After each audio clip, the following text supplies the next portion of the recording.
Okay, we are live. What is up, everybody? Happy Saturday. It is September 18th of 2021. Really happy and grateful to be back for another family education and support group with whoever is watching and listening, wherever you are. I hope you're doing well and looking forward to providing some valuable insight and information to you to hopefully help you in your recovery and healing journey.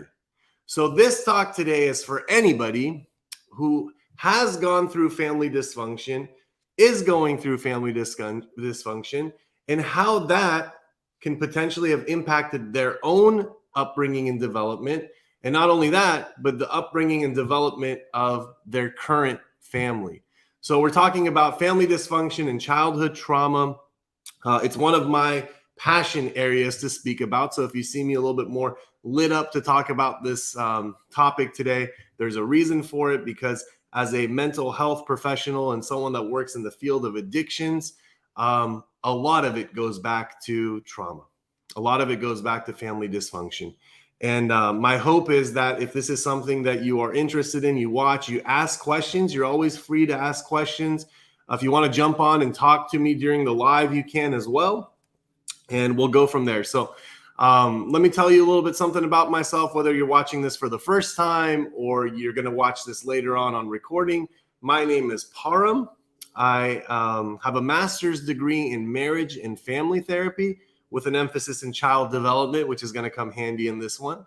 I am a licensed advanced addictions counselor. Personally, how I got into this field was, June 13th of 2008. I found myself into programs as a program participant due to my own drinking and using and addictive behavior.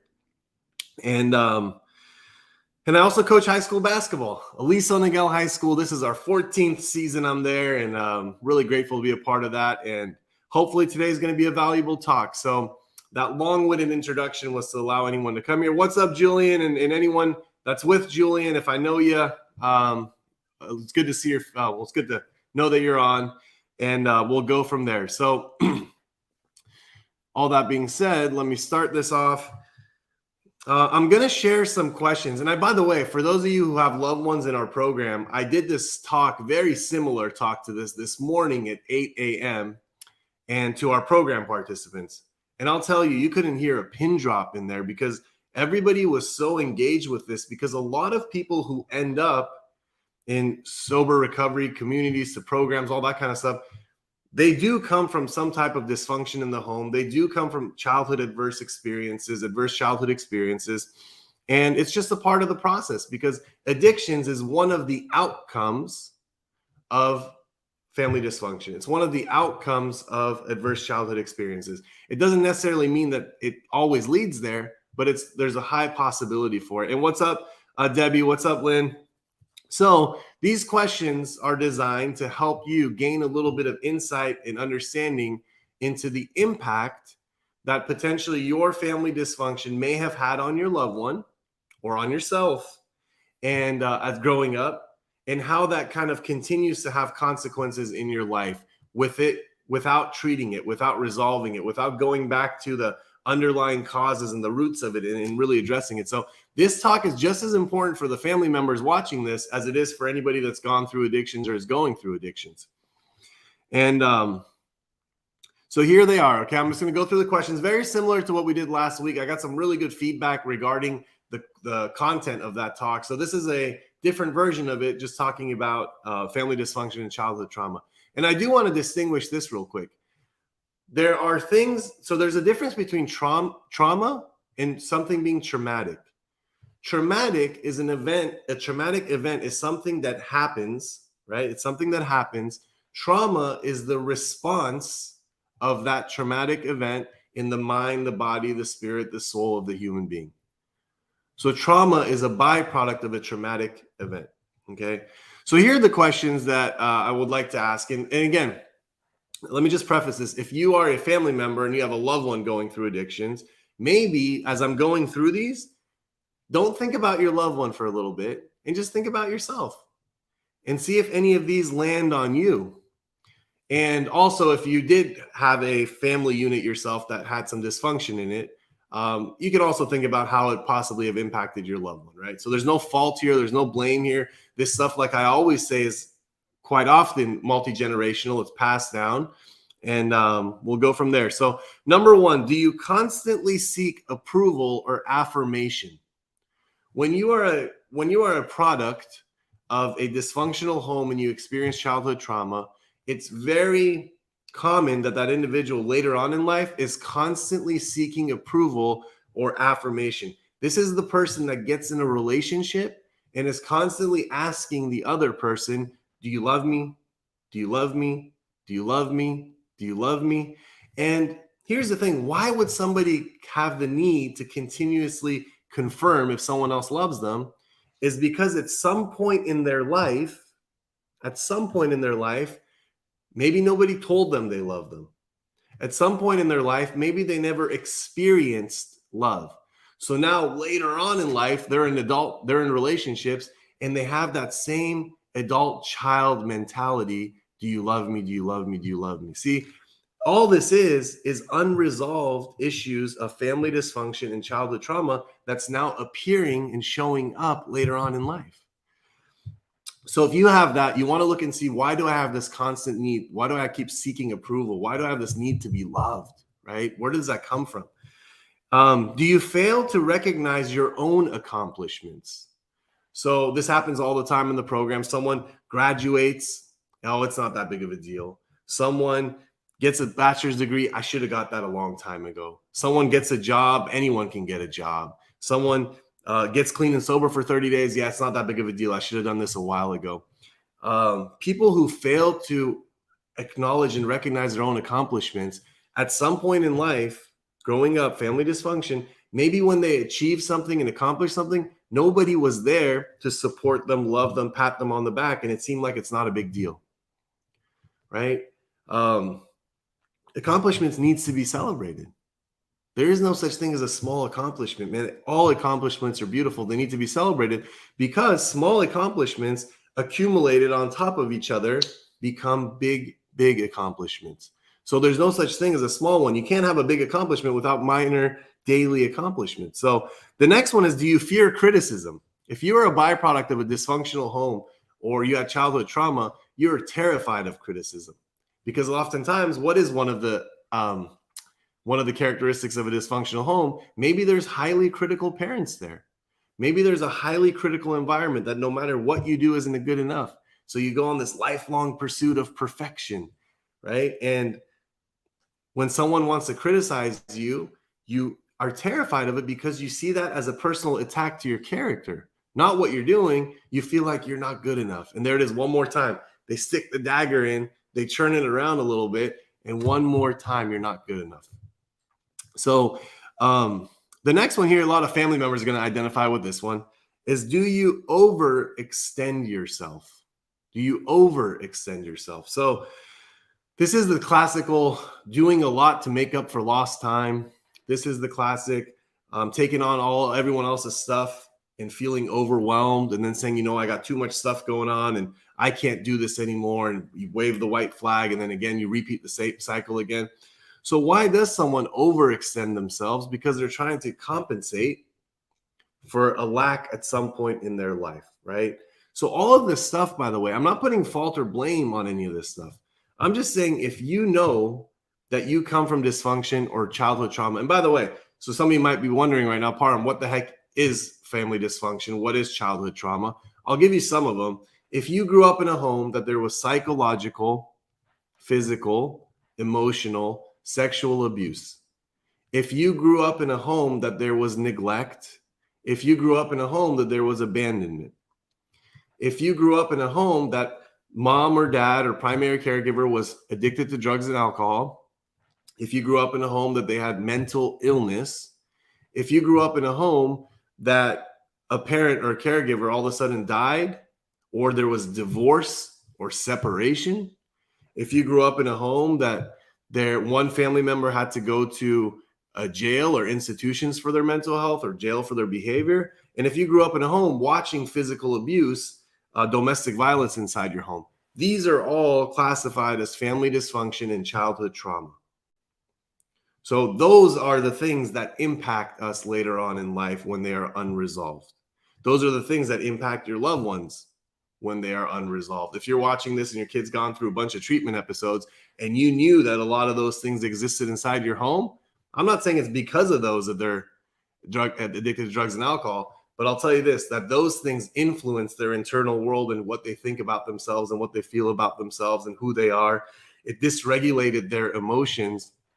It caused them to need to regulate their emotions with something external: drugs, alcohol, behavior, people, all that kind of stuff. So the next one is, do you have a need for perfection? So this doesn't say, do you like perfection? Do you want perfection? Do you have a need for perfection? A need is like water, shelter, food, safety, love. Why would someone have a need for perfection? Is because family dysfunction, childhood trauma, the home life was so messed up that the only way to survive it in the mind of a child was to show up perfectly. Children try that when they're young, by the way. And then later on, you know what that becomes?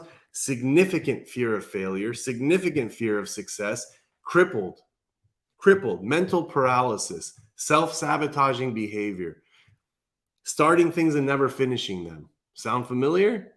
So why would someone have a need for perfection? Is because they feel that who they are and how they are isn't enough. They need to be a different way. And I always share this quote that I love. They say, expectations are the root of all heartbreaks. So when a person expects themselves to be perfect, and by the way, if you have an expectation for yourself to be perfect, guess who else you have an expectation of to be perfect? Everyone you come across. Everyone you meet, you set a bar, and that's where they're supposed to meet. And when they fall short of that bar, because guess what? They will fall short of that bar because we're human beings, and human beings change through the different times and situations and circumstances and everything going through them. You're going to constantly be disappointed. When you're constantly disappointed, it's a lonely way to live life. I believe that all human beings are perfect exactly as they are and exactly how they're not. People are perfect for who they are and who they're not. There's 8 billion people in this world, and there's 8 billion thumbprints, and no two people need to be the same way. Comparison. Oh my good God, does that hurt people? So the next one is, now we're getting a little bit deeper into family dysfunction, how it shows up later on in life. And this, by the way, isn't just about your loved ones who have drug and alcohol problems. This is about you and your upbringing and how your upbringing impacted the family unit that you've created. Trust me, those things are all connected. I've yet to meet a person, being a therapist, working with thousands of people, I have yet to meet a person that creates their own family, right? Creates their own family unit, gets married, has their kids, creates their own family unit, and the impact that their childhood had on them doesn't show up later on in life. I've yet to meet one person. Now, it doesn't always have to be a negative impact. You could be rooted in love and a good family and a good upbringing and all that stuff and bring all that in a relationship. But if you come from dysfunction and you never worked on it, there will be dysfunction inside your home. Not maybe, not might. There will be dysfunction in your home. If you experience certain things as a child with the stuff with like the alcoholism, the addiction, the divorce, separation, there will be some of that same stuff repeating itself again. Remember, hurt people hurt people. We say this almost every week, and I say it for a reason, because there's no fault or blame here. People that are hurt, when they don't work on their stuff, they hurt the next generation. The next generation, if they don't hurt on their stuff, they're going to hurt the generation that's not even here yet. So the next one is, are you uneasy when your life is going smoothly, continually anticipating problems? So why would someone continually anticipate problems? Right? Like, why would someone get uneasy if everything's cool and calm and collected? Again, it has nothing to do with the present moment.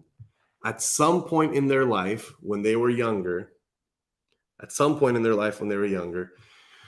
there was constantly, in a dysfunctional home, there was constantly some chaos, some problem, some challenge, something to overcome, some barrier that they could never get comfortable and just sit in peace.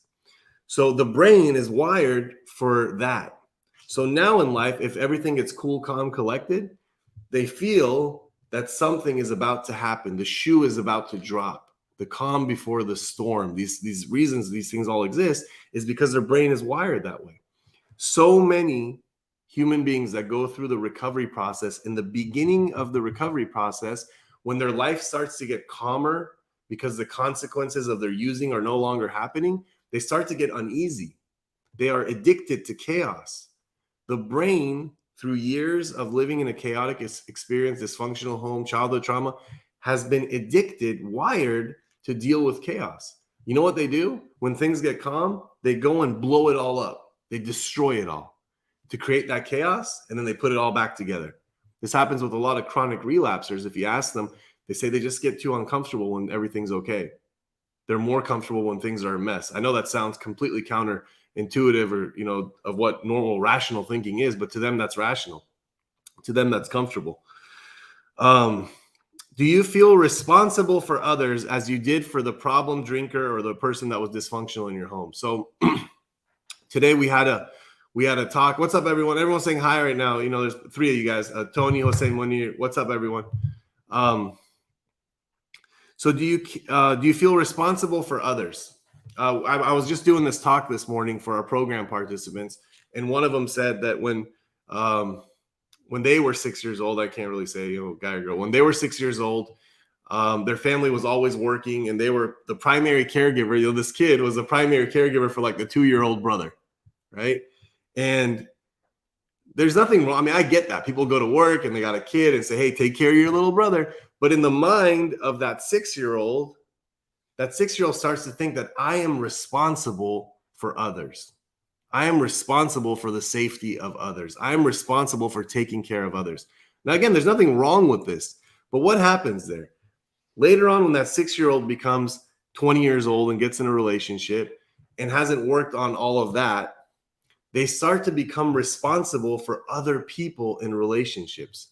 When they're dating somebody, they're going to find someone not that's healthy and good and doing okay. They're going to find someone that they can show up as that caregiving role. They can be responsible for. It develops codependency. It develops getting into jobs and careers and fields that they become caregivers in. A lot of nurses, by the way, if you don't know this, a lot of nurses, they come from some type of, adversity, childhood dysfunction, family dysfunction, that they were the primary caregiver at a really young age, right? So they become like this person that takes care of other people. And guess what? Later on in life, they're like, yeah, I got into nursing because I like caring for other people, taking care for other people, this and that. So they believe that who they are and what they're doing is who they are. All it is an adaptation of their childhood. All it is they took on a role as a child and they continue to live it out as an adult. And so that's just an interesting fact right there. So this next one, this is huge when it comes to relapse and recovery. The question is, do you isolate yourself from other people? So one of the most common things, I know we got some counselors watching this, you'll hear all the time, yeah, they just started isolating. They just stopped hanging out with people. Isolation leads to relapse because you're stuck with your own thoughts. So if the question is, do you isolate yourself from other people? I want you to know this, that alone is a very odd thing for human beings. Now, I understand we have something called extroverted. I understand we have something called introverted. I understand some people, when they're by themselves, they charge their batteries and they're uncomfortable being around a group of people. When they're around a group of people, they feel like their battery gets sucked. And when they're by themselves, they recharge it. However, isolation is a completely different phenomenon. Isolation is really linked in with depression. And I'll tell you this, because isolation, when you're by yourself, your batteries aren't charging. You're staying drained. And human beings, since the beginning of the human story, since the beginning of human history, we have been labeled as communal beings. We work in groups. We gather together. We do things together. Human beings are meant to be together and connected. So when someone is isolating, that goes opposite of our true essence. So the question becomes, why does one person isolate? Why does someone isolate? I'll tell you this. It always goes back to childhood and early development. If you're coming up in a home with a lot of family dysfunction, if you're coming up in a home with childhood drama, and again, psychological, physical, social, sexual abuse, neglect, parents drinking, parents fighting, domestic violence, people with mental illness that's unchecked, people going in and out of hospitals, in and out of jails, separation, divorce, abandonment. That's what I'm talking about. When you're coming up with that, that's not a fun environment for a child to go connect to. That's not conducive to them. It's not like I don't want to go connect myself to this chaotic world. So what does a kid do? They isolate for survival. They go in their room, they put their headphones on as loud as they can, and they play their video games. They go in their room and they paint and they draw. They go in the room and just get lost in TV. They eventually start running away and doing things, climbing trees, just getting away from people, doing whatever the heck they can do. They isolate to cope with dysfunction. Now, if you're isolating to cope with dysfunction and for self-perseverance and for safety, and you're doing this at a time in your life that you're developing in a moment-by-moment interaction with the environment, 5 years down the line, 10 years down the line, 15 years down the line, you're isolating because you isolate. You're isolating because you found safety in it at some point, and now you're no longer finding it. We see this all the time with people in sober living. There's someone that isolates all the time. And the challenge that I gave to the program participants today was I said, when you see a guy or girl isolating, walk up to them and say, hey, you want to go sit outside and talk for a few minutes? You want to go walk to the beach? You want to go spend some time? You want to go do something? Because in that moment, that's exactly what that person needs, but they don't have the words, the vocabulary, the language to ask for it. Because at some point in their life, when they needed to ask for it, they weren't able to. And you might be thinking to yourself, well, they're not a kid anymore. They're grown now. They should know better. They should do better. That's not the way human beings work. Just think about your own behavior. Do you ever do things that you wonder, why am I still doing it? Right? Do you ever do things and you wonder, why am I still doing this? I know better. But despite of knowing it, you still do it. Everybody knows you're not supposed to isolate. It's bad for your mental health. It's bad for depression. Yet people still isolate. Right? So these things are all rooted in childhood, and I'm glad you identify with that, Russ. Good to see you on this, man. Thanks for your support all these weeks. So the next one that I have is, do you respond with fear to authority figures and angry people? Right? So this is a straight conditioning. This is straight conditioning 101. If you grew up in an environment that someone was explosive, whether it was a mom or a dad or a sibling or a grandparent, foster parents, adopted parents, and they're explosive and you're a child and you get terrified, right? You get terrified from the sounds. You get terrified from the sights. Someone's angry, children aren't comfortable around that. And later on in life, someone's yelling and screaming around you, and all of a sudden you revert back to a childlike state. You could be 45 years old, but if you watch someone yelling or screaming the way someone yelled or screamed and you haven't worked on your issues and your trauma, it's going to trigger you and take you right back to that. Take you right back to that. So if you're ever wondering, that happened as a child, as an adult, you should get over it, it shouldn't happen anymore, just think about yourself when you get triggered, right? And this is, by the way, so some of you might be saying, hey, yeah, I experienced all that, but I worked on myself. This is for people who haven't addressed all these issues. This is for people that are like a raw nerve, people that don't have coping skills, people that don't know how to regulate their emotions. And the next one, so now we're getting into relationships. I think that's where it gets important. Do you have trouble with intimate relationships? So intimate relationships, when I bring this up, at first, the first thought is always like, oh, he's talking about intimacy, physical, sexual, that type of relationship. That is an intimate relationship. That's one version of an intimate relationship. But an intimate relationship could also be, do you have problem with allowing other people to know what's going on inside of you? Do you have a hard time opening up to people? Do you have a hard time expressing your internal world to others, allowing other people to see you, to hear you, to connect to you? Do you have trouble with intimate relationships? And here's the thing. Where do we first get our first intimate relationships? Home. Family unit. Mom, dad, siblings, grandparents. Now, if you had dysfunction in that first impression of what it means to be intimate to human beings, if that whole system was unhealthy and dysfunctional, and now later on in life, and you never resolved it, you never worked on those issues, and now later on in life, you're wondering, why can't I just get close to people? Why do I have intimacy issues? Why is it so hard for me to allow other people in? It's because at some point in your life, you never developed it.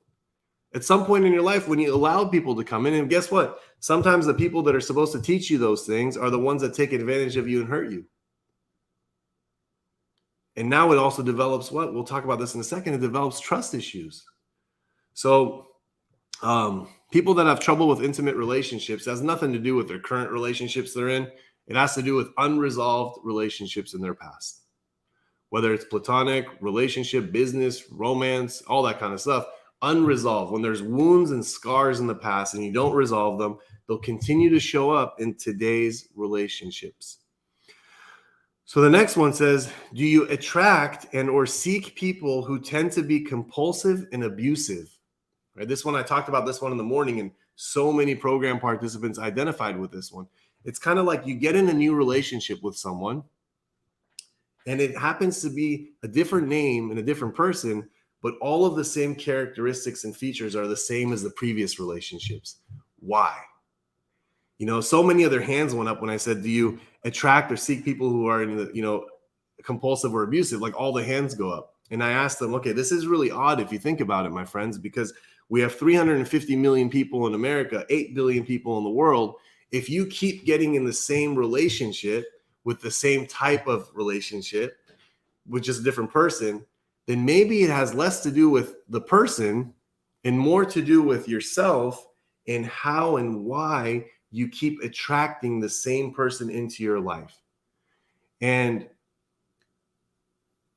when they start thinking about that a little bit, they start to realize that, hey, what about my past? What about my upbringing? What impact has it had on me that now I need that other piece to be able to feel whole and complete? And they don't want to be in these abusive relationships, by the way. People that are in abusive relationships, it's not like they say, hey, I can't wait to get in another one.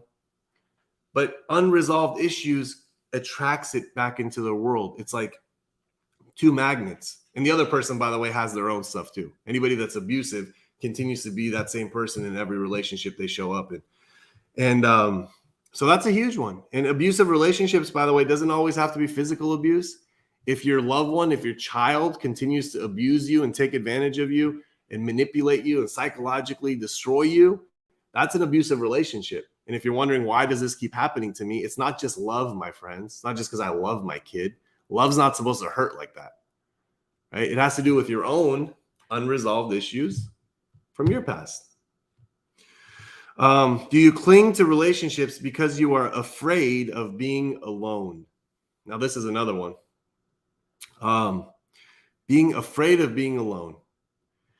Boredom is defined as the inability to sit with oneself, inability to be alone with oneself.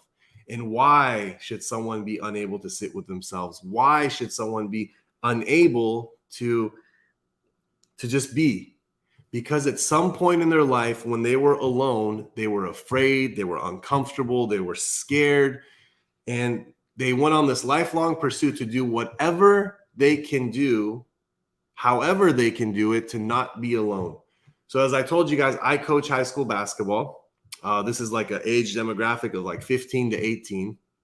And when we're not obviously playing, these kids are all on their phones. I know you see this all the time, and I'm not trying to give you a cliche, but they're all on their phones. And on their phones, so they're text messaging, but they're also on multiple different apps like their TikTok, Facebook, Snapchat, and they're also messaging, and they're direct messaging each other, and they're communicating and talking, right? So they're constantly out connected to people because they don't want to be alone. I'll tell you that. And if we're ever going to a game, we're traveling on the bus, doing this, doing that, and we take away their phones and say, get off their phones, they all get uncomfortable. Like it's a very abnormal state for them to be in, because the cell phone is the new smoking. Okay, I want you guys to hear this, that whenever I see a person with their cell phone in their hand, I visualize someone that's smoking.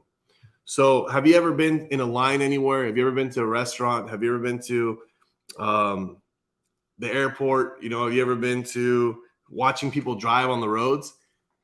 Prior to, like, let's just say the early 90s or 80s and 70s, stuff like that, you know what people would do? They would smoke in all those places. Every one of those places, people would smoke. As soon as they were uncomfortable for a second, they would smoke. sitting in a car by themselves, they would smoke. One of it is because it's so damn addicting. Number two, it's because it was just a pacifier.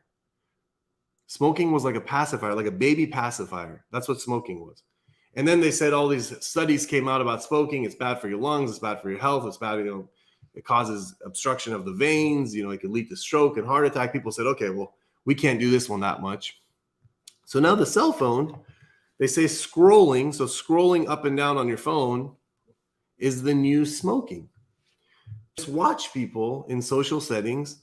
Their cell phones are out and they're doing the same thing. They're doing the same scroll. If you watch them in airports, you watch them in their cars, in their cars, people are just going. You watch them in restaurants, people are just going. And scrolling is the new smoking, because when you scroll up and down, there's also dopamine. Really, it's highly addicting. I mean, people always joke around with these apps. I don't have a TikTok, but people, there's like all these jokes about how when you go on TikTok, it's like daytime and it's nighttime and you're still scrolling up and down. Do you guys really think the only reason that's happening is because there's entertaining content on it? No.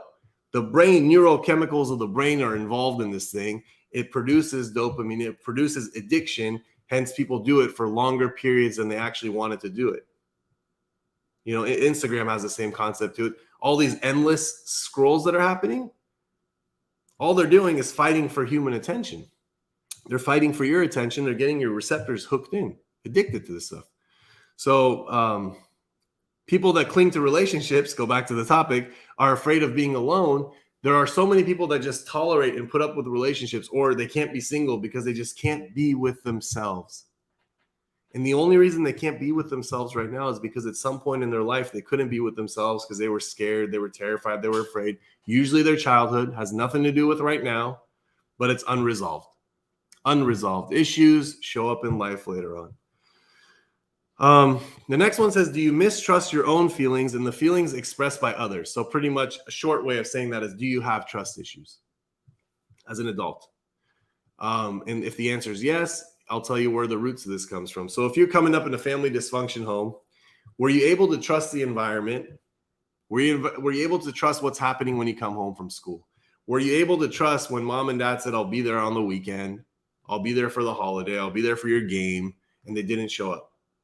Were you able to trust the fact that, let's just say dad was drinking or mom was drinking and they got sober for a little bit and then they come home, one of them's drunk, the other one's threatening to leave, instability. Were you able to trust the things they told you? I'll always be there for you, all that kind of stuff. And later on in life, do you have trust issues as a result of that stuff? And can you trust yourself, by the way? How many times have you said, I'm going to do something and then you didn't do it? How many times did you say, I'm going to start something and you didn't start it? See, we do to ourselves what other people did to us. That's the whole mystery of life. We do to ourselves what other people did to us. When other people hurt us, later on in life, we hurt ourselves. And if you don't resolve it, my friends, you will hurt someone else down the line exactly the same way you were hurt.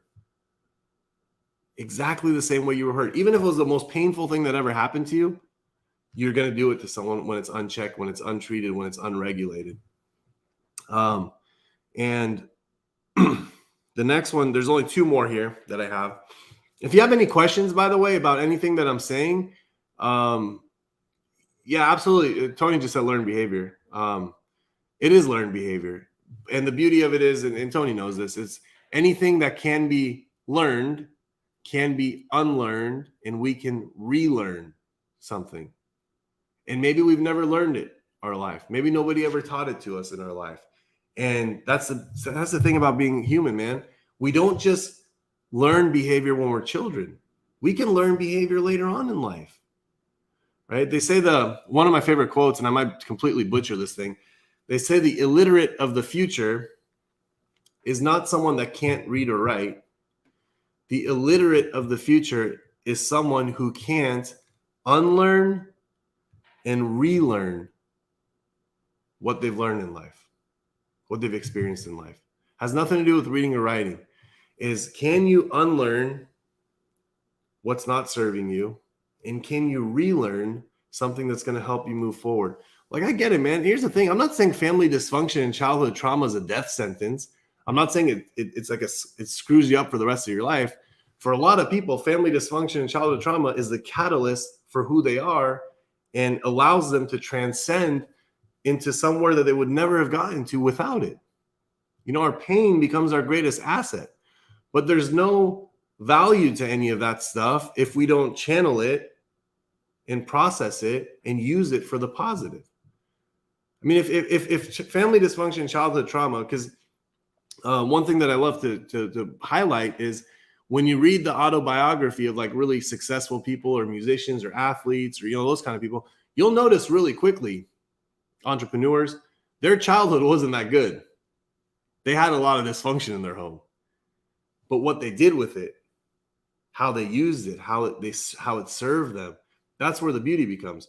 And there's a lot of people that had family dysfunction, childhood trauma, and they just repeat the same cycle over and over again because they didn't do anything with it. And again, I know a lot of the traumatic events I went through in life are the reasons why I am who I am. And I'm totally cool with that. But at some point in my life, when I was still drinking and when I was acting out and doing all that kind of stuff like that, that was my wound and that was my pain. It wasn't helpful to me at that time. It didn't serve a purpose to me at that time. The next one says, do you find it difficult to identify and express your emotions? So there's two different things. Identifying emotions is one thing. Expressing them is another thing. Before you can express your emotions, you have to understand and identify what you're experiencing. So a lot of people that have a hard time expressing their emotions, it's because they can't identify what they have. They only identify with two feelings: pissed the hell off or completely down. Like really, really up here, really down here. There are thousands of emotions that happen in between. But when you can't identify them, when you don't know what they are, how are you going to express them? See, the eyes can't see what the mind doesn't know. The eyes can't see what the mind doesn't know. So if you don't know what it is you're experiencing, how can you see it? How can you articulate it? How can you express it? So that's why, for example, counseling, therapy, group therapy, support groups are helpful, is because you get to talk. And in that talking, you start to identify, oh, that's how I'm feeling. Or someone identifies something and says how they felt. And you're like, ding, that's it right there. That's exactly what it was for me. And that helps for people that can't identify their emotions. And then there's expressing it. Expressing is a whole different thing. So you've heard me say this before, and I'll say it again. When I speak words to you, every word that I'm using is being selectively picked and chosen in a way to make it sound like I know what I'm talking about, to hopefully keep you engaged, to make it sound like this is a valuable talk. It's going through the filter of my mind. So every word that I'm saying right now is being filtered for you. However, the hand is directly connected to the heart. That's why I can write things down on a piece of paper that I could never say to another person. It bypasses that filter of judgment. There are so many things you can write down on a piece of paper that you won't just sit in front of me and tell me. So the first homework assignment for anyone that has a hard time identifying and expressing their emotions is grab a piece of pen and a piece of paper and start writing and start writing and start writing and start writing. I don't even care what you do with it. It's called stream of consciousness writing. Just write. You could take it and burn it in the backyard if you want. You could light it on fire. You can do whatever you want with it. You could tear it up and throw it in the trash can. But do something to be able to write, because it gets it out. It creates the psychological and emotional muscles to be able to articulate it one day to somebody, because we're going to need to. We're going to need to. And it does. This is huge. Eileen, I want you to know that this really is huge, because she wrote, it takes courage to delve into the roots of our behavior patterns. And she knows their patterns. That's wonderful that you know that. And the courage is, this is what the definition of courage is. And I know a lot of you know it, but it means the ability to take action despite of fear, despite of discomfort. So when someone says it's a courageous act to dive into the roots, because there's fear in those roots. And why is there fear? Because when they developed originally in the onset, then and there, back then, whatever that was for you, they were covered in fear, because kids get afraid, man. People get afraid in dysfunction. People get afraid in trauma. So, but that's why it takes courage. So absolutely. It's, I hope that made sense. It made a lot of sense to me. And, the last question, this one's just very generic, but it says, do you think that your upbringing and family dysfunction and childhood trauma may have affected you? And I know that sounds like a very simple question, but here's why this is important. We know it affects us when we're children. Everybody knows that, right? You can't look at a child, go look at like a 12-year-old and just say if the family's going crazy, if there's abuse, psychological, emotional, physical, if there's alcoholism, that kid's getting impacted. You know it for a fact, right? You saw those kids are innocent, they're vulnerable, their minds are impressionable. That kid's getting impacted. But later on in life, you just say, you minimize it, you dumb it down, you just say, you know what? Yeah, it happens to everybody. First of all, no, it doesn't. Family dysfunction, childhood trauma, to this extent that I'm talking about, does not happen to everybody. It might happen to the people watching this or the program participants we have, but it's not a universal experience. Second of all, later on in your life, I was a kid when that happened. It's different now. It's over now. No, it's not. Unresolved issues, the roots, lead to these behavior patterns that we have to this day. And I'm telling you this as a therapist, as a addiction specialist, as a counselor. If you don't address the roots, it will continue to grow. If you don't address the underlying causes of this stuff, and when it happened, even if it happened when you were a child, it will continue to grow.